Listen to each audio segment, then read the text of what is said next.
The ocean, like Africa, has its own big five. Sharks.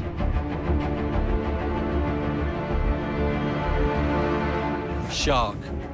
There are few words that have such attention-grabbing power. The most feared is the great white.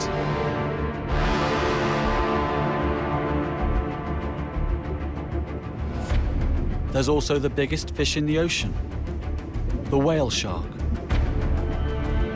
Most sharks swim alone or in loose groups, but hammerheads can congregate in their hundreds. To be surrounded 360 by sharks is for some a must-do experience. The tiger of the ocean is one of the few sharks that is known on rare occasions to kill people.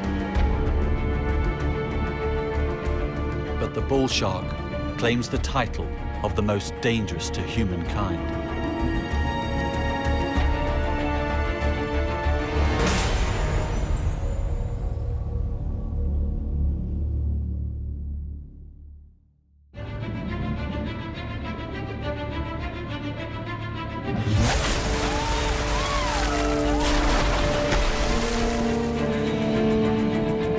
At up to 6 meters long and the biggest predatory fish in the ocean, this is the shark many crave to see, yet hope never to meet unexpectedly.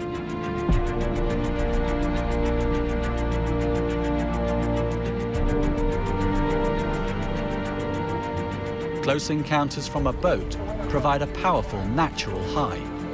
It's a definitive adrenaline buzz that's only topped by cage diving with these awe-inspiring fish.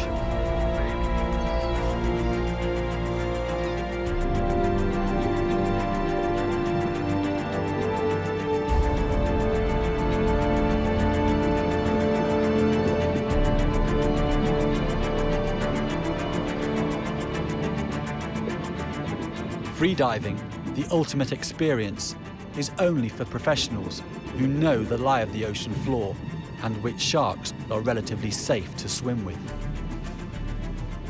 Remarkably, scientists have found each one has a different character. Some are shy and cautious, others bold and confident. The fact that freediving is possible at all shows that the propaganda surrounding great whites, generated originally from the infamous film Jaws, is largely unfounded.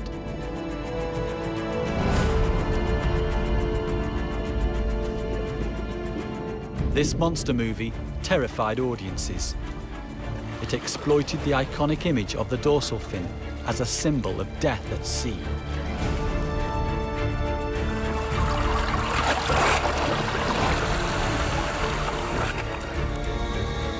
Initially, the impact of the film had tragic consequences for great whites and many other shark species.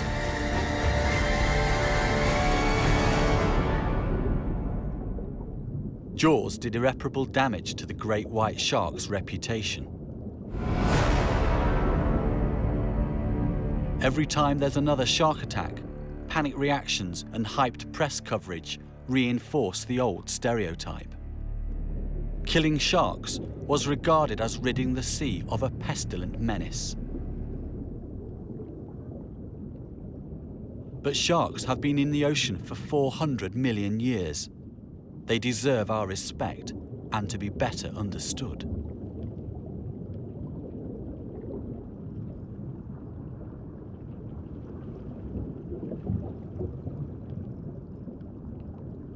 To many people's surprise, Jaws also had a positive knock-on effect. It inspired fascination and changed the world by raising ocean awareness. In the Bahamas, a dead bull shark is brought in for a scientist to discover the cause of death. It's a perfect opportunity to teach the next generation just how amazing sharks really are. I came up with a key identifying feature of a bull shark. Where this dorsal fin comes in is directly in line, if not posterior, to the back of the pectoral fin. 50 years ago, it was extremely hard to get funds to study sharks. Now, the world is hungry for information about them.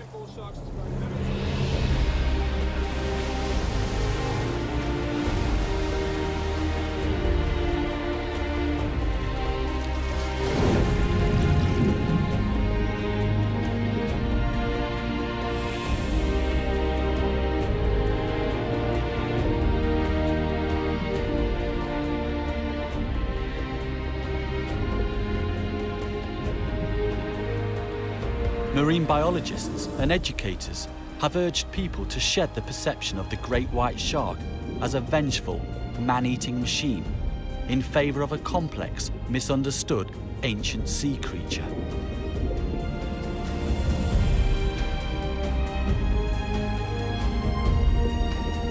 Great white sharks are not wanton killers, and in fact, they don't want to eat humans at all. They do occasionally bite people, but it's now thought that this is due to curiosity or mistaken identity. In South Africa, surfers and swimmers are warned not to go into the sea when the water is rough or murky.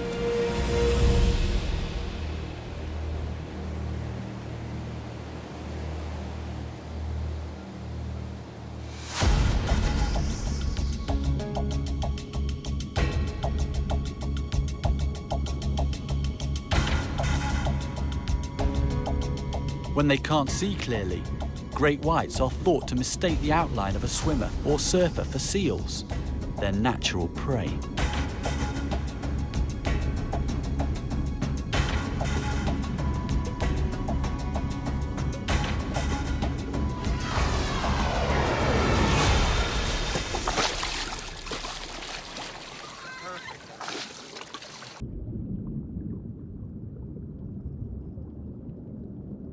Stealthy, skilled predators, the sharks launch their attack from depth, biting as they close in on their target. When they grasp a human, they more often than not let go.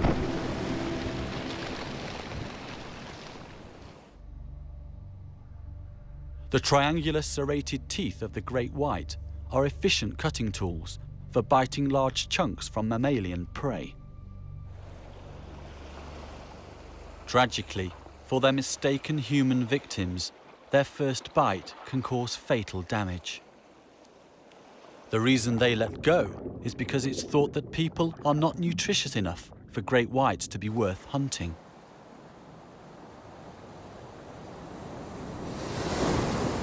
Seals and sea lions are the mainstay of an adult's diet.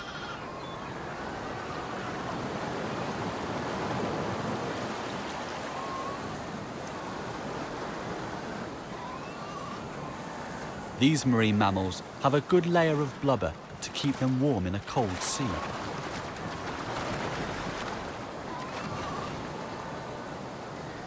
Fat produces twice the energy of muscle, so it's an ideal food for these sharks. Surprisingly, great whites are not, like most fish, cold-blooded. They can regulate their body temperature, raising it up to 14 degrees in cold seas.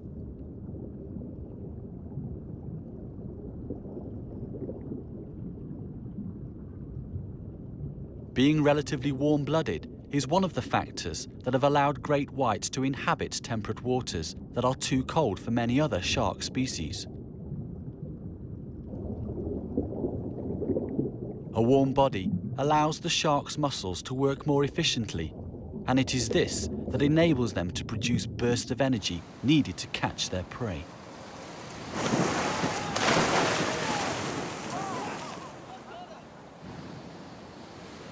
The great whites living off the coast of California hunt elephant seals, as well as sea lions and harbour seals.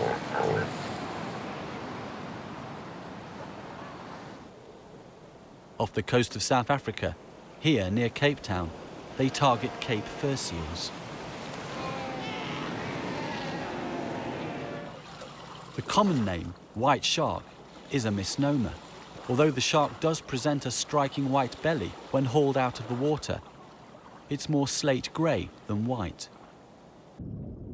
An adult swimming close to the seabed is well camouflaged and hard for a seal to spot from above. Unable to see them, but knowing sharks may be below, adult seals travel fast.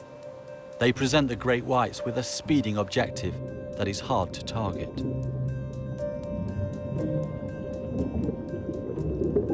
Pups, still learning to perfect their swimming skills, are easier to catch.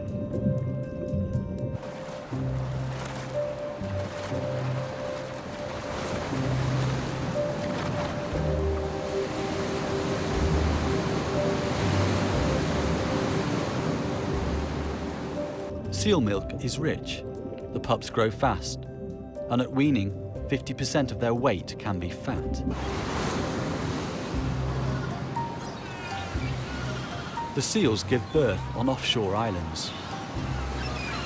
Researchers have found that the sharks congregate near the islands when the weaned pups have to venture into the open ocean to hunt for fish.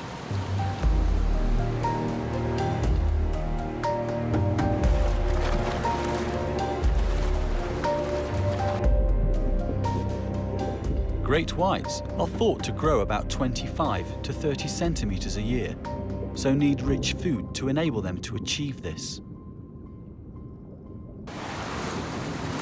The young seals are not yet fast or proficient swimmers. They can't hold their breath underwater for long, and their high fat content makes them buoyant. They have no experience of sharks and haven't learned how to evade an attack.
A good seal meal may provide enough energy to sustain a shark for a week or more.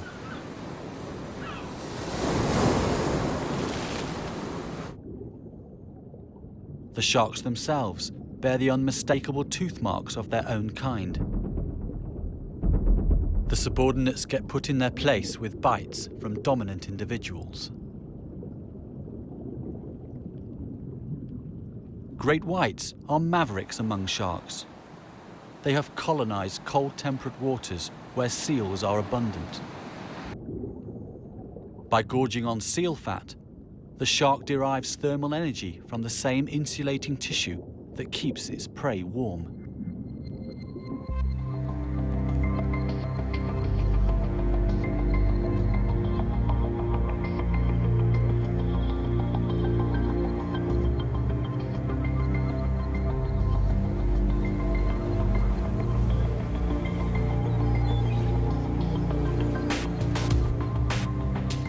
And they can travel great distances, Research has shown that sharks from California can swim to Hawaii and back.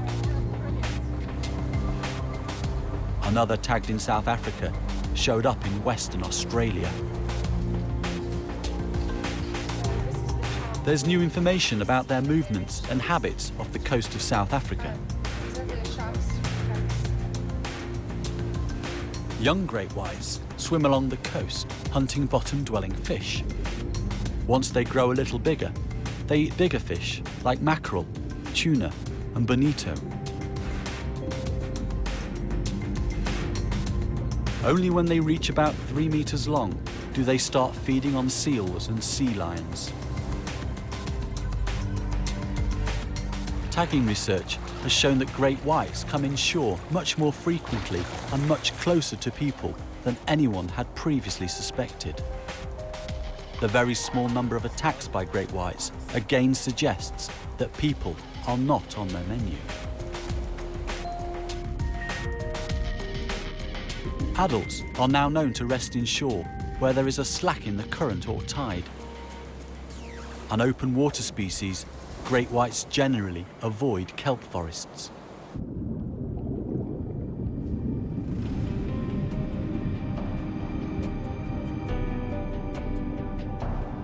Smaller species, like the pajama and other cat sharks, seek shelter in the forest.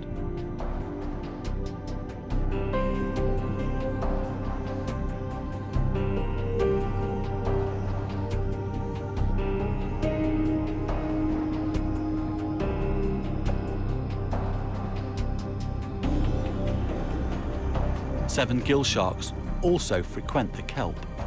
Although they hunt the smaller species at night, there seems to be an uneasy truce as they rest in the forest during the day.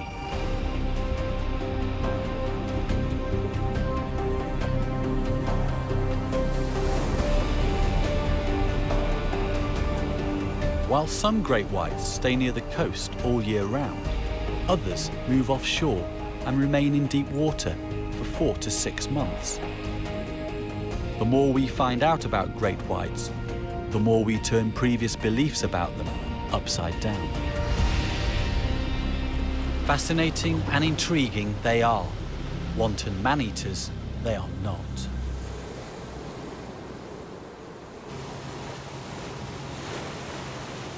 Even so, people should be wary of all big sharks.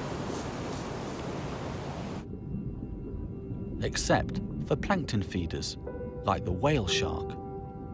Tourists worldwide make great efforts to swim with the whale shark.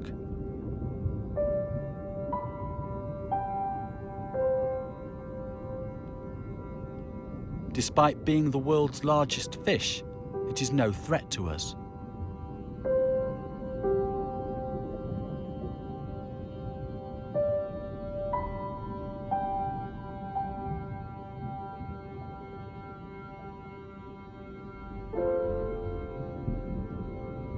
Here in Mozambique, snorkeling or diving with one of these incredible fish can make for an experience of a lifetime. It's one that is on a par with seeing Africa's better-known terrestrial and iconic Big Five: lions, rhinos, leopard, buffalo, and elephant. Whale shark ecotourism is worth millions of dollars annually worldwide, with many small communities benefiting financially.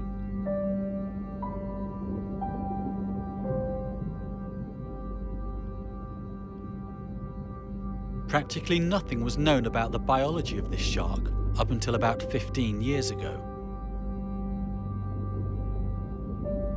Since that time, there has been a veritable explosion of interest in the world's largest fish.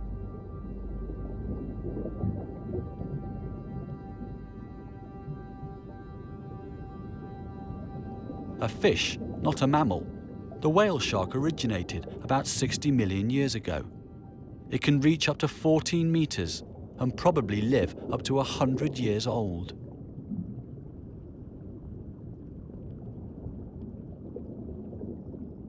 It is migratory and seasonally turns up at regular food sources.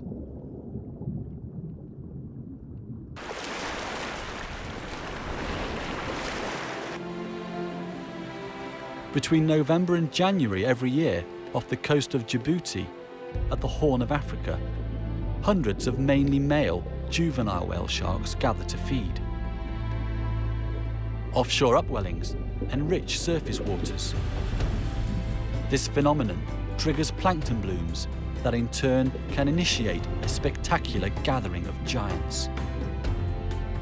It's obvious that these sharks are all young, as the tails of juveniles have larger upper than lower lobes. The spots and patterns are unique to each individual. Photographic records enable scientists to count populations and assess which sharks return each year.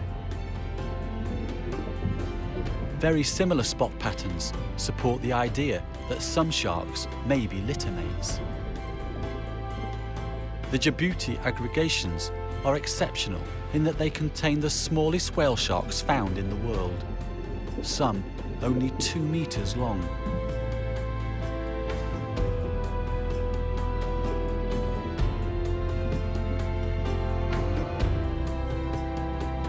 It's thought that at this length, the sharks are just reaching their first birthday. Where they are born and spend their first year of life is unknown.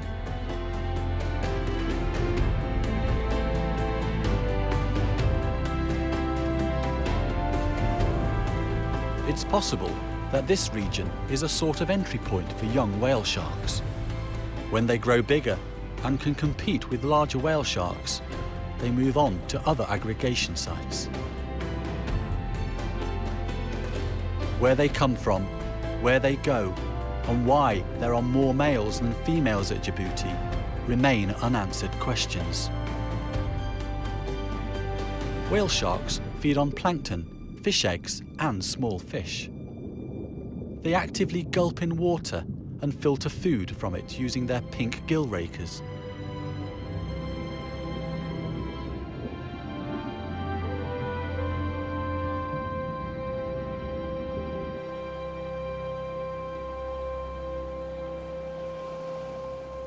The sharks feed day and night, maximizing their intake when food is available.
In the Maldives, plankton blooms generally occur between May and November.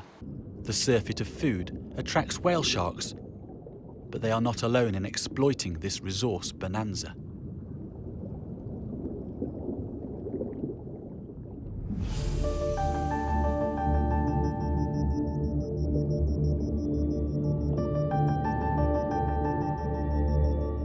Spectacular feeding trains of hundreds of manta rays glide by in a steady stream.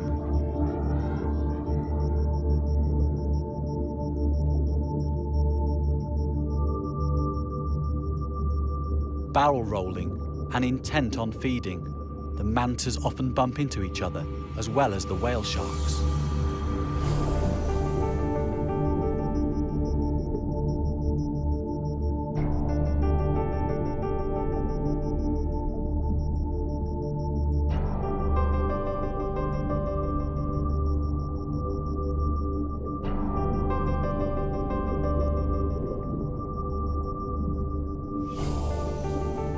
When the plankton sinks to the seabed, the mantas bottom feed, turning their cephalic lobes outwards rather than inwards to maximise the flow through their gill rakers.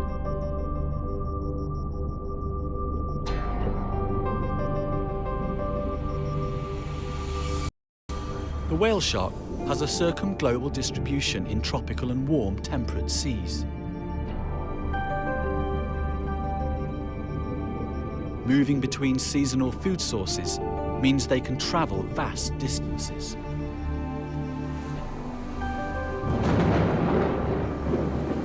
The longest recorded whale shark journey spanned 13,000 kilometres and took over 36 months.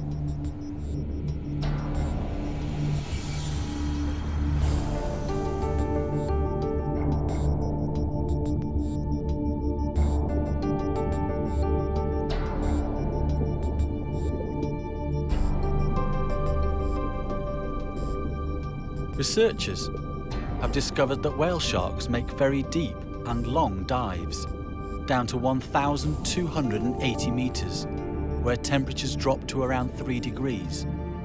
This is the deepest dive of any shark.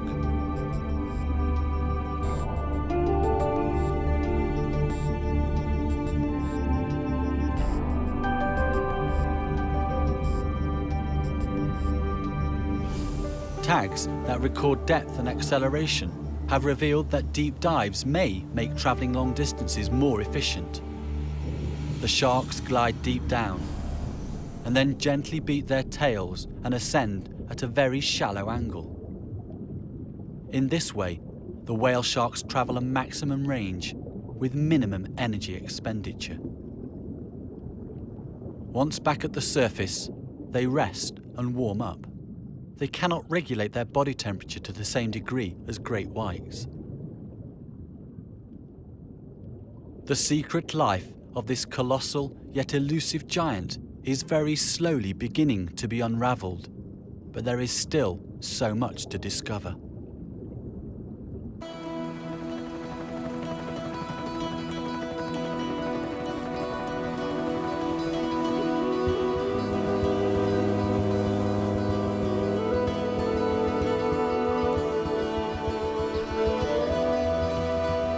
In Scottish waters, another huge ocean traveller, the basking shark, is the second largest living fish.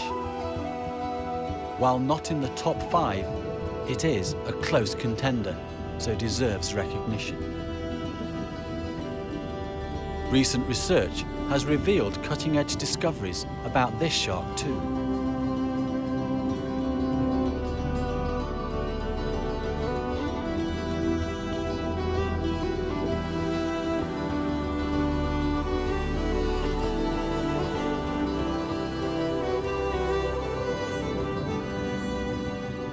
In contrast to the whale shark, the basking shark is a passive feeder that is unable to pump water across its gills.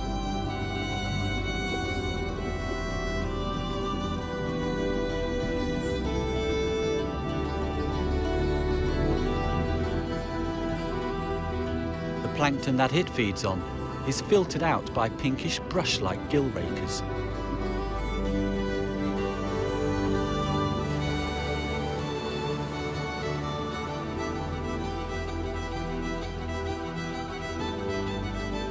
Every so often, it closes its jaws and gulps 3 to 5 times to swallow.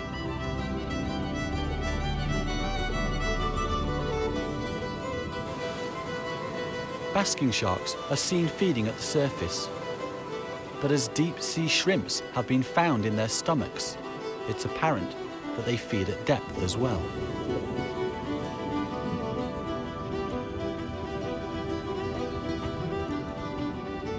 A feeding basker can filter up to 2,000 tons of water per hour.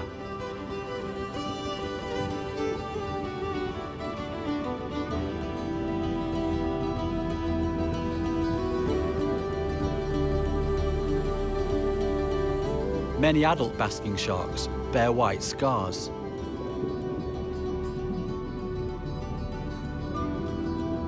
Those on the pectoral fin may be due to the male biting the female in a mating embrace.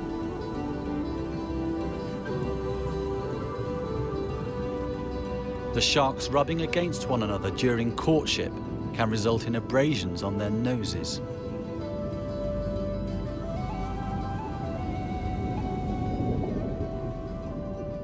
Below the caudal fin on the back of this shark are some long white scars caused by lampreys.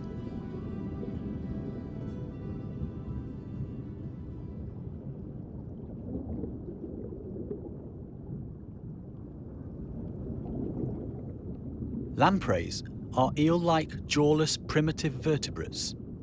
These are parasitic, feeding on the flesh and fluids of their hosts.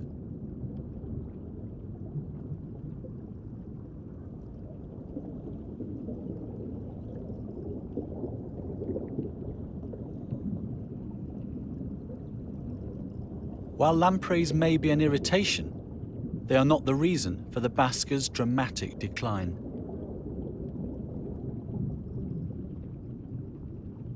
Basking shark numbers are now at an all-time low. There are possibly only 8,000 left worldwide. They're protected in British waters, but recent research has shown that this is not enough. Satellite tags have revealed that some of these sharks make remarkable transoceanic migrations. A female tagged off the west coast of England travelled over 9,500 kilometres, sometimes at a depth of around 1,200 metres, all the way to Newfoundland, off the east coast of Canada. While transoceanic migrations take the sharks out of protected areas, recent evidence points to a slow recovery of the species in British waters.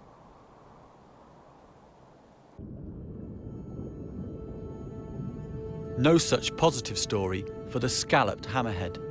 Their numbers have recently plummeted, a tragedy not only for the sharks, but for the people whose dream it is to swim with them.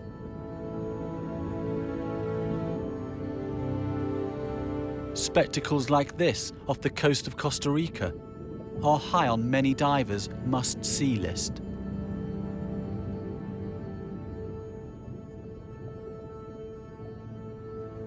Hammerheads have long been regarded as dangerous, but it's been found that these sharks generally do not attack unless provoked, and there have been no fatalities.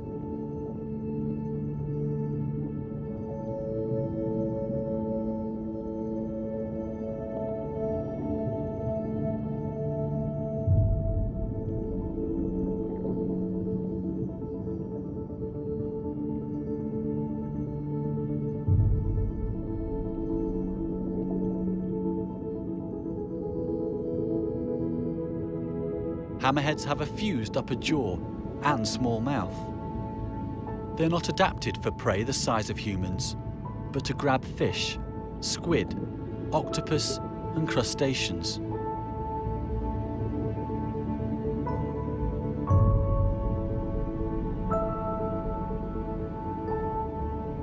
Their hammer-shaped head is thought to have evolved to maximize the area of electrosensory pores in the skin. These special sensors provide the shark with a sort of sixth sense. They're used to detect chemical, physical, and thermal changes, as well as the electrical fields of prey species, including those buried in the seabed. The hammer shape allows these sharks to scan significantly larger areas than other shark species.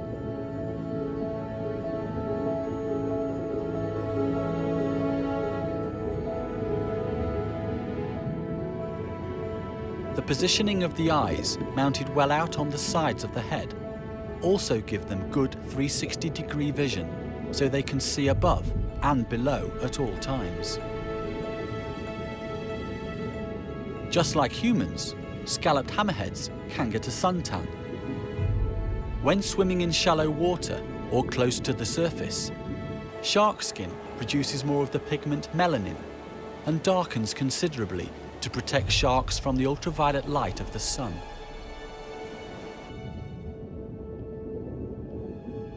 Recent research revealed that these hammerheads congregate in schools near seamounts or underwater mountains by day.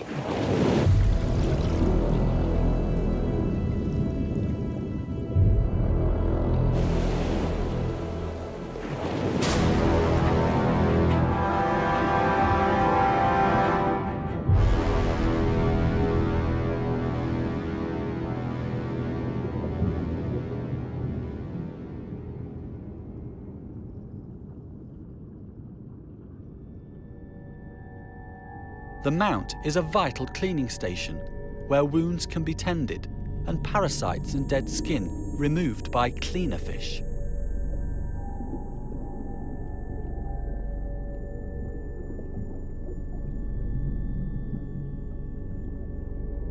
The sharks invite the cleaners to them by floating or swimming slowly just above the mound.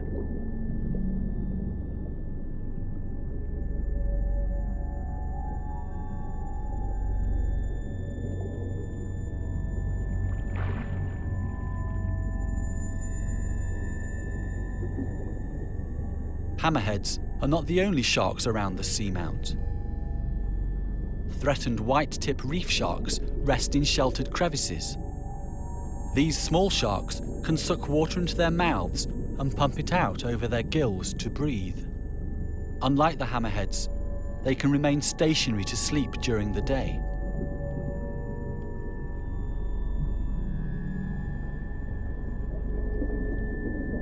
While hammerheads migrate, visiting the seamount seasonally when the water is warm, the whitetips stay within a particular area for years, time and again returning to the same shelter.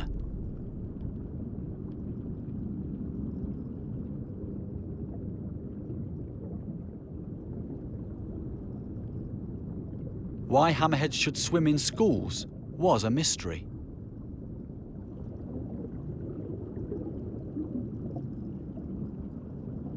Prey fish congregate to gain safety in numbers, but hammerheads are at the top of the food chain, so have little need to gather together for protection.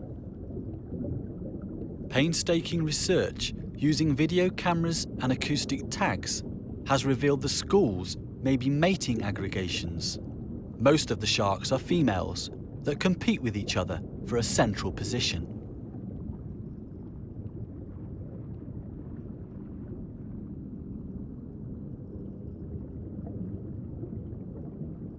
Males select mates from those around the core, and then the pair leaves to mate in seclusion.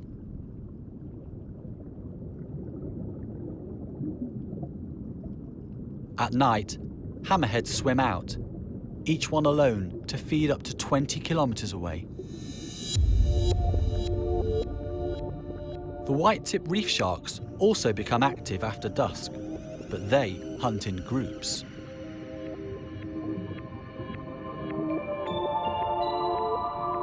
Their elongated bodies allow them to wriggle into crevices and between rocks to flush out hidden prey.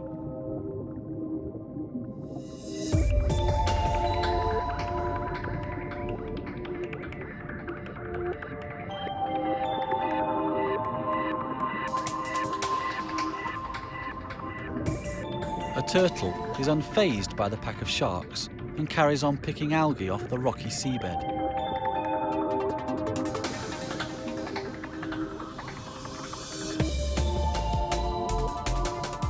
The sharks are after smaller prey, like crustaceans and sleeping fish.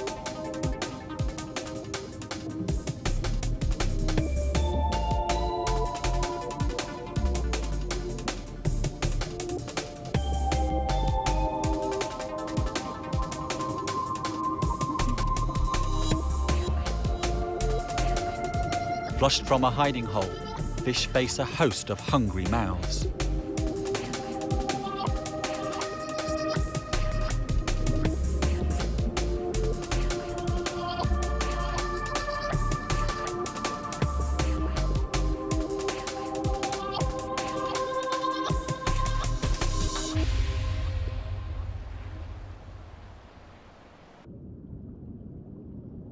Communal life is not for all sharks. The great hammerhead swims alone. The largest species of its kind, it is reported to reach around 6 meters in length. Endangered and wary, it's not often lured within range for scientists to study.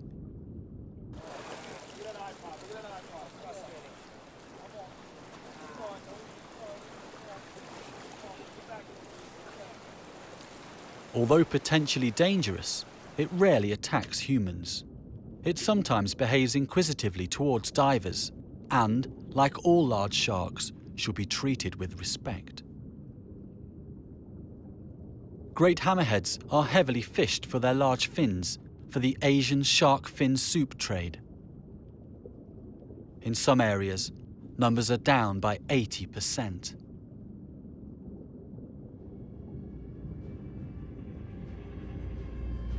All large shark species are suffering, including the stunning tiger of the sea.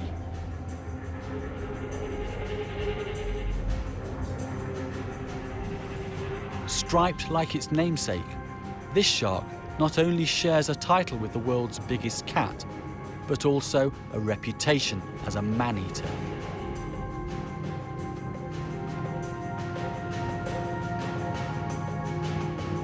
The tiger shark is a stealthy, powerful predator that is found worldwide in tropical and subtropical waters.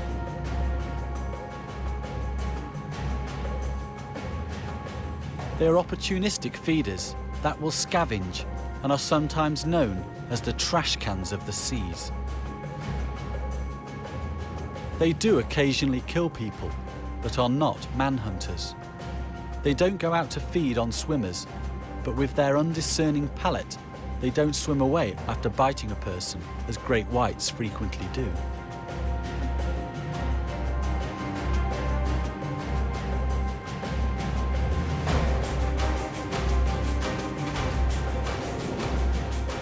Recent research in South Africa has shown that the larger tigers tend to stay offshore. Only the younger, immature sharks come inshore, and when they do, they avoid people and divers. This better understanding reveals that tiger sharks are not as dangerous to humans as previously thought.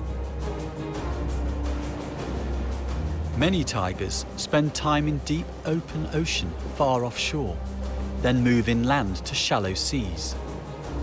They have the ability to drastically switch their habitats comfortably. Few other shark species show this flexibility. One that does is the bull shark.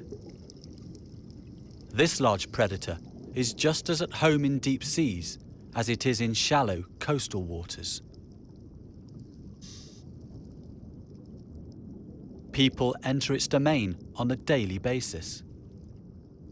This close proximity to humans and the shark's bold, inquisitive and fearless nature make it the most dangerous of all sharks.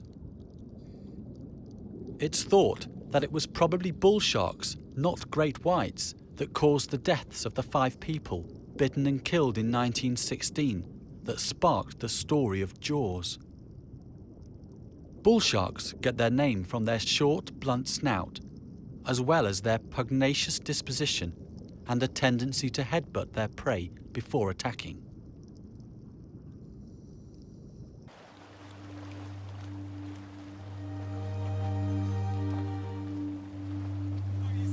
Like most shark scientists, Swiss-born biologist Eric Ritter believes that people are not part of any shark diet.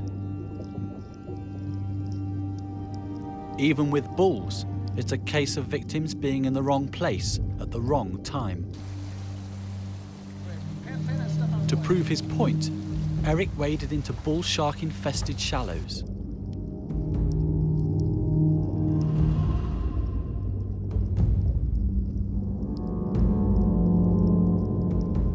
Keeping relaxed, with his heart and breathing rate low, he walked among them.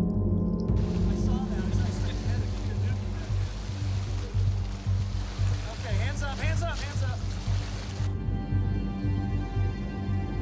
Sharks use their jaws to mouth and investigate unfamiliar items in their domain. A bull tests Eric to find out what he is. Get right behind you.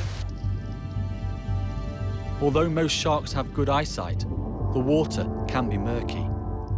In low visibility, sharks investigate anything unusual with their mouths.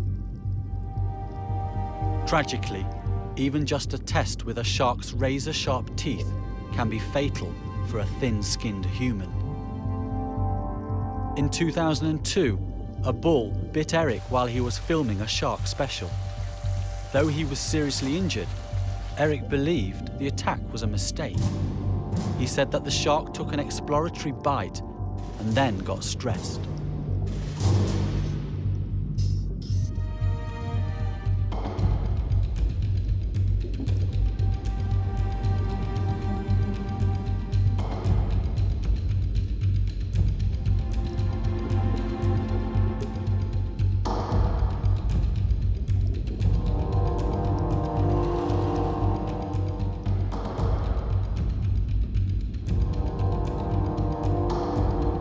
Bulls make no such mistakes when taking chunks out of manta rays. At first, it was thought that great whites were biting the rays' wings. When in doubt, blame great whites. Research into bite size and jaw shape has revealed that the mantas are most likely being bitten by bull sharks.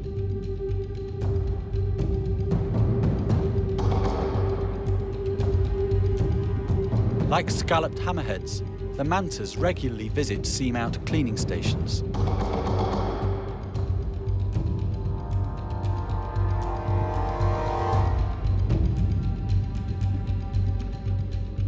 Keeping the wound edges clean probably stops the spread of infection.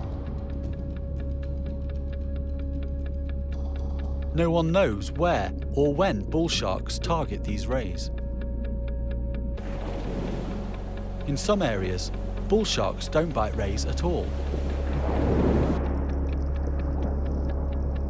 Perhaps it's learned behaviour, with sharks copying each other in specific locations to perpetuate the hunting technique.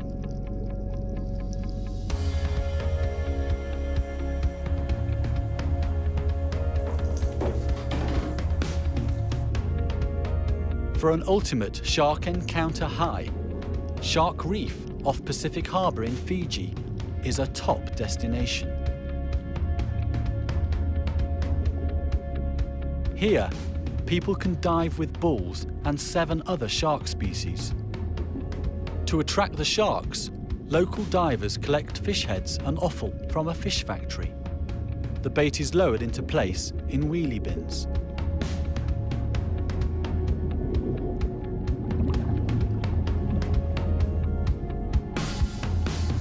Tawny nurse sharks have learned how to get at the prize within.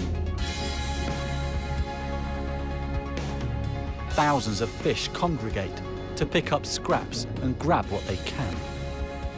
Sharks are vital to the health of the ocean. Take them out, and the pyramid that is the food chain collapses, and the ocean becomes out of balance. We all need the ocean to absorb carbon dioxide and recycle fresh water.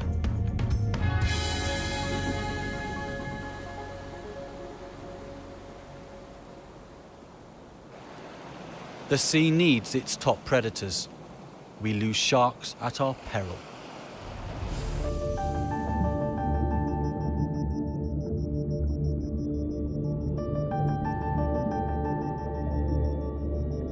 It may seem foolhardy to hand-feed bulls, but the Fiji shark divers know how to work and swim with them safely.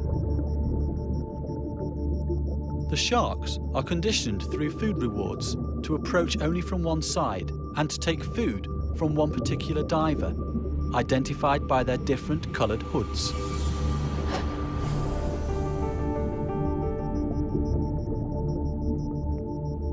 Researchers and the local divers have found that the sharks are trainable and have individual personalities.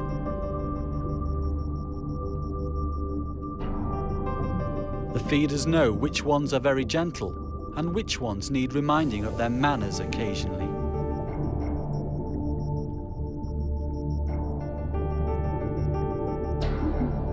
In Fiji, thousands of people have had thrilling dives with these incredible predators. No one here has been attacked or bitten. The odds of being a victim of a shark attack worldwide are extremely low, about 1 in 6 million in the United States. In fact, people are at a greater risk of being bitten and killed by a dog than a shark.